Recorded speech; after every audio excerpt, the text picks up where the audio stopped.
Hi guys, I'm Nina. Welcome back to my channel. I do videos on motherhood and lifestyle content. If you're new here, don't forget to subscribe so you can see all my upcoming videos. Today, I'm going to be sharing about my journey as a breastfeeding mama to a little one with a cow's milk and soy protein allergy. This has been quite the journey for me, and it's actually the reason that I wanted to start my YouTube channel in the first place, because I feel like I have learned so much and I just wanted to share with other mamas who might have a little one with allergies and who are going through some similar situations. So I'm going to share with you guys what our journey has looked like, how we found out that Jaden had an allergy, and what I've learned along the way. If you have a little one that's struggling with allergies and you want to know what signs and symptoms to look out for, or you're just curious as to what our journey has looked like, then keep watching. So when Jaden was 2 months old, we started noticing that he was having drops of red blood in his stool.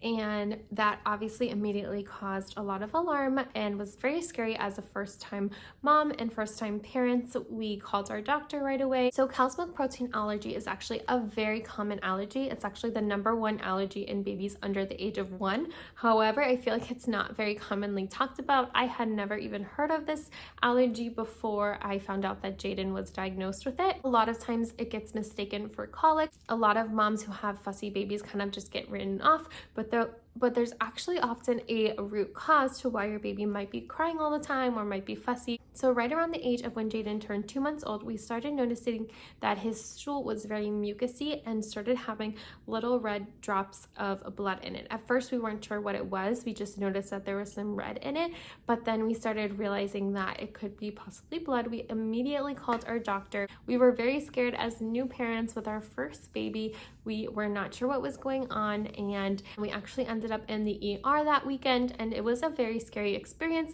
They did a lot of different tests on Jaden. They were trying to figure out exactly what was causing the blood in the stool, and after all the tests came back and they didn't find any serious conditions like with his kidneys or any of the other things that they were looking for.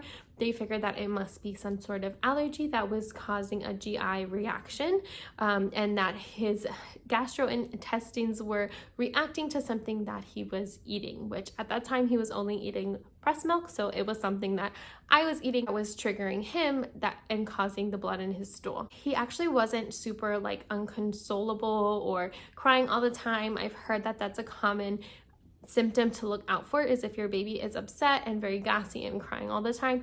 Jaden was always a very happy baby, so the blood in the stool was the main symptom, and then the mucus in the stool as well was the main symptom that we saw.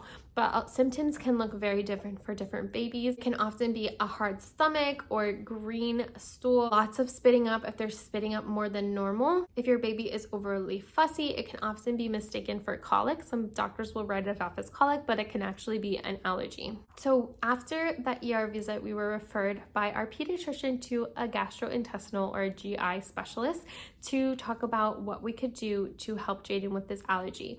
They ended up putting me on an elimination diet, so I tried eliminating different foods, and through that we were able to figure out that it was the cow's milk that was triggering Jaden. One thing that my original GI doctor told me was that it could take 4 to 8 weeks for the milk that I had consumed to leave my system, which that is actually not true. I've done a lot of research on that, and it really takes up to 24 hours. They say is a safe window for what you consume to leave your system, so it's no longer in your breast milk.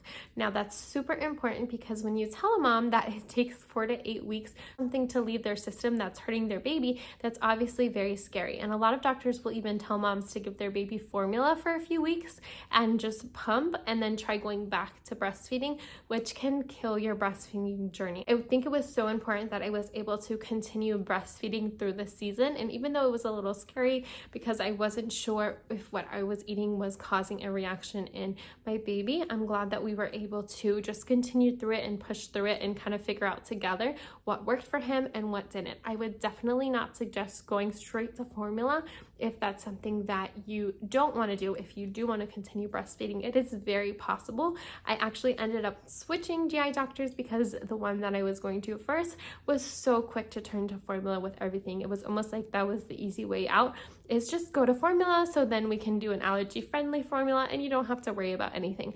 Which for some mamas, that might be what they want, and that might be the most stress-free or best option for you and your baby.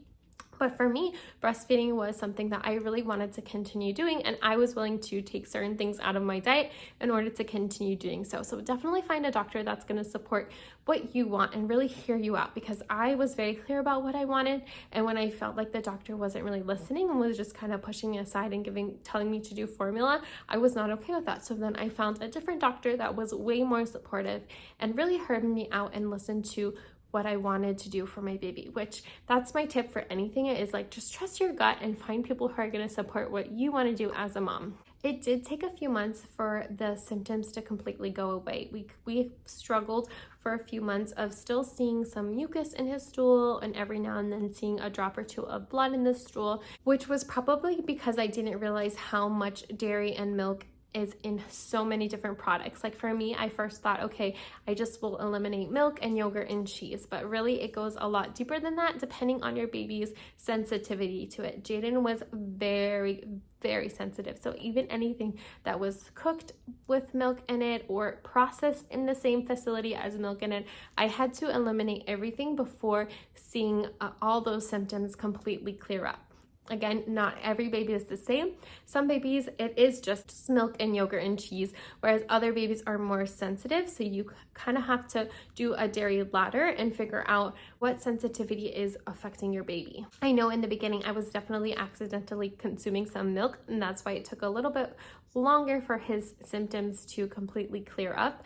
And even though it was out of my system at one point, he was still healing his GI tract and everything inside. So it can take up to 4 to 8 weeks for his body to heal and to completely see some positive changes. Now that Jaden is almost a year old, I feel like we have come such a long way, but it did take a while for us to get here.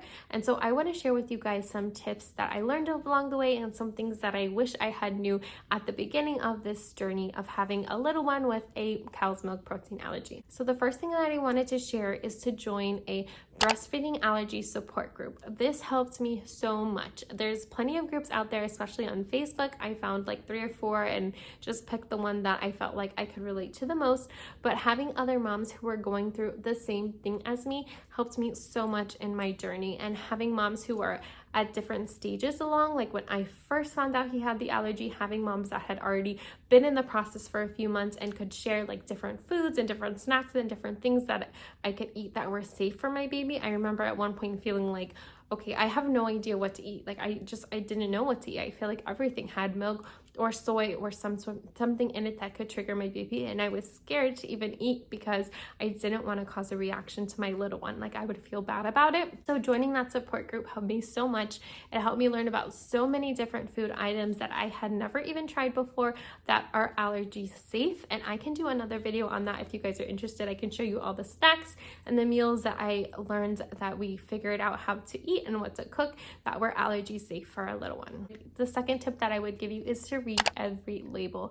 At first, I was not reading every label. I would just assume certain things were safe and assume certain things didn't have milk or soy. But I quickly found out that there are many items that I didn't even know of that had milk or soy baked into it. For example, something that might be obvious to other people, but that I didn't realize would be like whey protein. Whey protein has milk in it. So that was something that I had to stop consuming in order to continue breastfeeding Jaden. The third tip is to have grace on yourself. I know this is very hard and I kind of touched on it earlier, but being the primary food source for Jaden at that time, I felt responsible whenever he would have a reaction. I felt like it was my fault and I was causing pain for my baby. And that wasn't in fact true. I was doing everything that I could to make sure that my baby was healthy. And I know that at times I did want to just give up, but I'm glad that I chose to have grace on myself instead and have grace on the fact that I was learning about Jaden. I was learning about what was causing the reaction in him,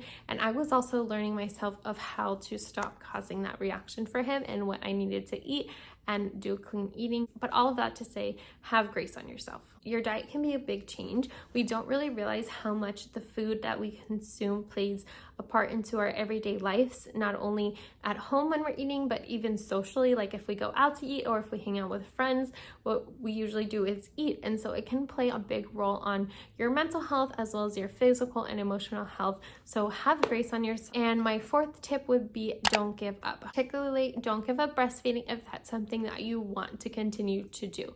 Again, that's your choice. If you choose not to breastfeed, that's okay too. That's your decision. If you feel like you get to a point where it becomes unhealthy or you're not taking care of your body and fueling your body and getting the proper nutrition that you need, yes, switch to an allergy safe formula. Talk to your pediatrician about that. Talk to your GI doctor. But if breastfeeding is something that you want to continue doing and you're willing to eliminate certain things from your diet, then don't just give up right away. You can do it. And I think that was a mental struggle for me, is feeling like I just wanted to give up. Don't feel like you have to switch to formula just because you're not sure. There's plenty of resources out there. I'll even link down below. I love Dr. Trill and her amazing team. I'm going to link her Instagram. She does one-on-one consultations and she meets with moms and help them figure out how they're able to continue their breastfeeding journey and what things that they can do in order to safely feed their baby. Again, I want to emphasize your mental health as a mom is so important. If you feel like breastfeeding is taking a toll on your mental health and you're not able to fully be there for your baby because of it, then please always take care of yourself first, because if you're not taking care of yourself, you can't be there for your little one. But on top of that, I don't really love the saying fed is best, because I think supported is best. No matter what decisions you make for your baby, you need people around you who are going to support you when things get hard and support you when it's not easy, because breastfeeding is not easy. It's a journey that you're learning. Especially as a first-time mom, it was all new and it took a lot of time to get used to. I'll share in another video what I ate as a breastfeeding mom to a little one with a cow's milk protein allergy, because like I said, I think that was one of the hardest things for me, was figuring out what was safe, what I could eat. So I will share that with you guys. If you have any questions about my journey, about what worked for me, please let me know in the comments below any questions you have, and I'd be happy to answer about what worked for us in our journey. If you have a little one with the allergy, or if you start seeing any signs or symptoms, definitely talk to your pediatrician right away or a specialist who can help walk you through it. If this video was helpful for you, please don't forget to like. It really helps my channel. If you're not already, subscribe for more motherhood and lifestyle videos. Thank you guys for watching and hearing more about my journey. I'll see you in my next video.